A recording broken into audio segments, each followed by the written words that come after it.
Major breaking news. In the United States District Court for the Eastern District of New York in Brooklyn, a major lawsuit has been filed suing and challenging and trying to knock out New York State's law that restricts body armor possession essentially to special snowflake individuals that work for the federal government or the state government or some other blessed group of individuals by the state of New York that they are worthy of having body armor. But the rest of you peons in New York, guess what? You can't have body armor. We've talked about this before, and there's a lawsuit now challenging this. The name of the case is Armored Republic Holdings, doing business as Armored Republic versus basically the state of New York and a group of people associated with the state of New York. We're going to break this down in great detail when we get right back.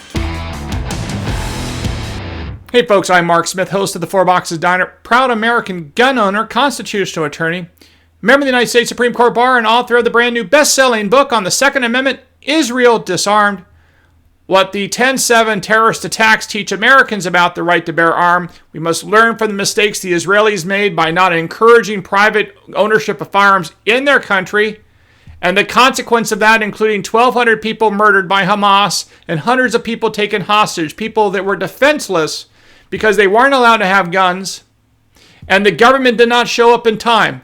The old saying that says when seconds count, the police are minutes away. When it came to Israel on October 7th, unfortunately, it appeared in many instances that when seconds counted, the government of Israel was literally hours, if not days away from helping. All right, folks. So, major breaking news, United States District Court for the Eastern District of New York. This is Brooklyn, New York. A lawsuit has been filed challenging New York State's restrictions on the private ownership and private acquisition of body armor. This has been brought by a single plaintiff, Armored Republic Holdings, LLC, doing business as Armored Republic, suing several individuals in their official capacity that work for the state of New York to enjoin this law. Now, this is a very strong complaint. I'm going to put a link to it down below so you can check it out. And you know me, I'm not here just to give you rainbows and unicorns. I give you the good and the bad and the ugly. I think that the drafting of this complaint was very strong. It makes excellent points. It's going to give rise to a very strong fight on a motion to dismiss and down the road on a motion for summary judgment. But the one concern I have I have two concerns about this complaint, and then we're going to break down the excellent parts of this complaint. But the two things that stand out to me as things that I would flag as a potential problem is, number one is the plaintiff in this case is a business that sells body armor, I believe, and that's great, and they should have standing, but it would be nice if there was a couple people that wanted to be able to acquire body armor in New York and could not do so. It would be nice if you had, in addition to this business, you had a couple individuals that say, I want to be able to acquire body armor to protect myself against the crazy people, because the crazy people, the violent people, the illegal aliens with a violent background that we're not even tracking at the border or measuring at the border, the people we're giving free hotel rooms to on taxpayer dollars in the city of New York or in the state of New York, all around that crazy state now. I don't feel safe, and I want to get body armor to protect myself from the crazy people that the state of New York and the city of New York are letting out onto our streets, and the people that have broken into this country and are allowed to run free in the state of New York. I want to have body armor to protect myself from the criminal elements on the street today, and the mentally ill, and the terrorists out there, and the illegal aliens with violent tendencies that came from places like El Salvador and so on. I want to have body armor. It would be nice if there was a couple plaintiffs in this case that could make that assertion, and not just a company that wants to sell body armor. Even though I think this should be sufficient for standing, if it were me, I would look to try to add a couple plaintiffs to this case, number one. The second thing is, I'm not in love with the fact, and maybe there was no alternative here, but I'm not in love with the fact that this case was filed in Brooklyn, New York. That's part of New York City. I believe it's already been assigned to a Barack Obama appointed judge. The Eastern District of New York is not a particularly good area for gun rights or the Second Amendment, as you can imagine. And since you're challenging a statewide law of the state of New York's, if it were me, probably what I would have been looking to do is to sue, to challenge that law in one of the districts where there is at least some evidence that you have the possibility to get a judge that's going to be open-minded about and actually apply Supreme Court precedent as to what the Second Amendment means and how it works. For example, we know that in the Western District of New York, which is in Buffalo, you have at least one judge there that's willing to listen to Second Amendment arguments. That's Judge John Sinatra out of Buffalo, who issued some very strong rulings after New York State enacted all those crazy anti-carry rules after Ancillary versus Bruen, and Judge Sinatra issued a series of injunctions against the state of New York. So I'm not sure why you could not have sued in the Western District of New York with a hope that possibly you could be assigned to Judge Sinatra. It might even arguably be a related case, but I don't know. That would be a technical issue about local rules and whatnot. Likewise, you could look to have sued in the Northern District of New York, where you have Judge Glenn Suddaby, and I think there's a few others there that have issued favorable Second Amendment rulings. So again, if I were looking to bring this lawsuit in the state of New York, where I could sue anywhere in the state of New York, presumably because you're challenging a statewide law that applies to all parts of New York, not just one part. It's not like you're just suing New York City, you're suing the state of New York, all over the state of New York.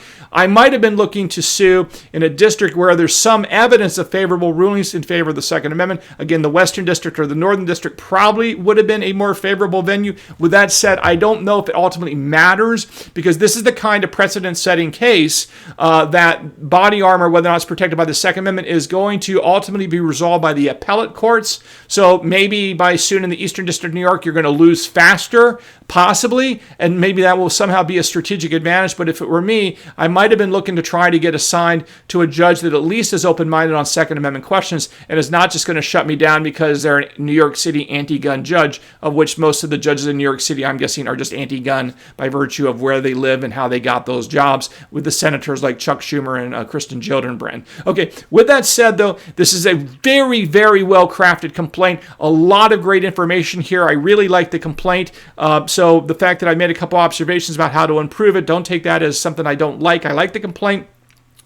Here's what, and it starts off very strong and makes some points that I had not thought of, but let me begin. It starts off very well by saying the following: this action is a facial Second Amendment challenge to the state of New York's statutes and regulations banning the sale, purchase, acquisition, and transfer of body armor to or by persons who are not in certain eligible professions. And that's right. The way it works in New York is you cannot acquire body armor today unless you work in a profession that the state of New York has blessed and says that if you're in that profession, you can get body armor, which is kind of absurd. But anyway, let us carry on. This complaint makes a powerful point that says that this case is even crazier and more unconstitutional than even the May issue permitting regime that was struck down out of New York by the U.S. Supreme Court in Ancillary versus Bruen. This is what the complaint says. The challenge regulations in this case are worse than the special need regime that was invalidated in Bruen.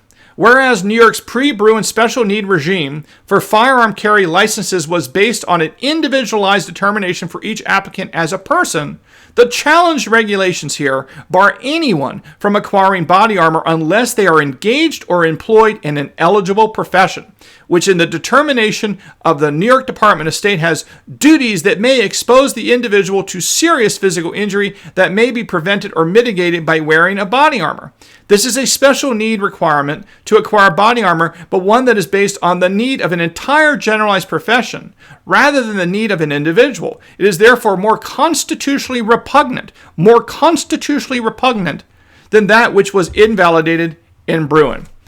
Powerful language there, and I could not agree more. Certainly the May issue permitting regime was unconstitutional in Bruen, and to me this body armor ban is equally unconstitutional, and I think this is the right argument here to be making. And again, this complaint goes on and really lays it out. And again, just as a reminder, the way this works structurally, you start off with, again, in the text of the Second Amendment. Once the text of the Second Amendment is implicated, the burden shifts to the government to come forth with historical examples. Here, I don't see how they can possibly, I think there's two ways the state's going to lose this. One is, I think body armor across the United States is really in common use by Americans for lawful purposes, so I think it will be protected under the in common use test, if you will. Beyond that, there's simply no regulations or restrictions throughout history that would prevent one from wearing basic body armor. In fact, it was not unusual unusual at the time for people to wear what's known as chainmail under their tunics or whatever you want to call it back in the day, going all the way back hundreds and hundreds of years, even back to jolly old England. So again, to wear body armor was pretty routine, and this complaint does a very nice job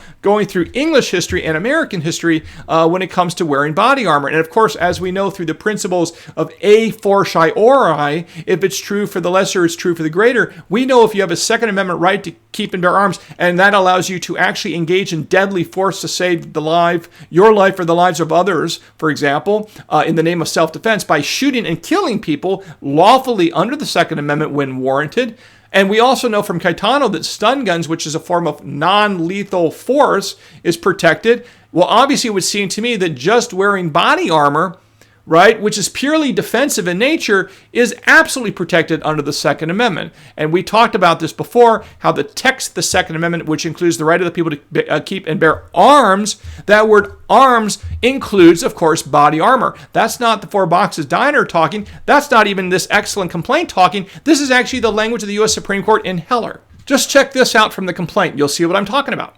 The right to bear arms refers to the right to wear, bear, or carry upon the person, or in the clothing, or in a pocket for the purpose of being armed and ready for offensive or defensive action in a case of conflict with another person. That is a citation to, guess what? D.C. versus Heller. D.C. versus Heller. Now, I should note, because the plaintiff here is a gun company, or a body armor company, I should say, selling these products, which are lawful virtually all across America, right? They point out that there's an ancillary right, which is often referred to as a concomitant right, or an essential right, which is you have the right to acquire arms, because obviously you're not born with guns, for example, so you have to be able to acquire them, which means you have the right to make them, you have the right to buy them, thus people have the right to sell them, because that's how most people get stuff. You buy and sell it, right? And of course, this is what this complaint says, and I could not agree more. This is what it says here. The phrase keep and bear in the Second Amendment refers not only to the possession and carry of arms, but also protects the ancillary right to purchase and acquire arms, citing to a series of cases. That's absolutely correct. The right to keep and bear arms presupposes the right to be able to buy arms, which means, of course, the ability to sell arms, because if you can't buy them from anyone, then you can't acquire them unless you go out and make them or trade them or something else. But again, you have to be able to acquire arms to be able to effectuate your right to keep and bear arms, because we're not just born with guns, we're not just born with stun guns, and we're certainly not just born with body armor.